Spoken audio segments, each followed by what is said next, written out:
इमरान खान का नाम exit control list में शामिल किए जाने का इम्कान। वजीर आजम शहबाज शरीफ ने विफाकी काबीना का इजलास कल तलब कर लिया।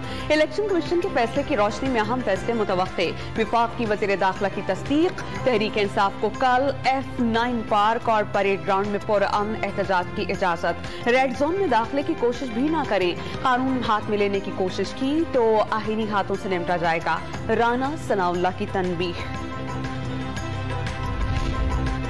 इमरान खान का जीना मरना पाकिस्तान में है। जिनकी क़यादत मुल्क से फरार है वो इमरान खान का नाम ECL में डाल रहे हैं, जो पाकिस्तान से बाहर जाता ही नहीं। तहरीक इंसाफ के रहनुमा फारूक हबीब का रद्द अमल।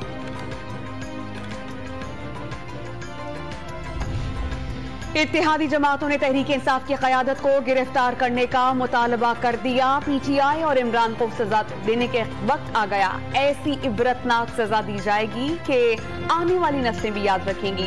PDM इजलास में फैसला। मौलाना फजल रहमान का सदर मुमलिकत आरिफ अलवी से इस्तीफे का मुतालबा। मुल्क के दिफा के जिम्मेदारों को भी साथ देने की पेशकश। PDM और इत्तेहादी जमातों के इजलास की अंदरूनी कहानी सामने आ गई।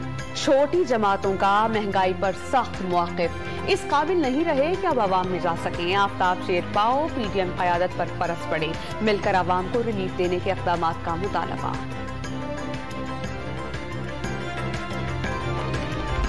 रुपए का फ्री फॉल रुक गया। डॉलर को रिवर्स गियर। इंटरबैंक में 10 रुपए की बड़ी कमी। अमरीकी डॉलर 228 रुपए 50 पैसे का हो गया। अमरीकी करेंसी ओपन मार्केट में 230 रुपए पर आ गया। चंद रोज में डॉलर की कीमत मजीद नीचे आ सकती है, मुआशी माहिरीन को उम्मीद।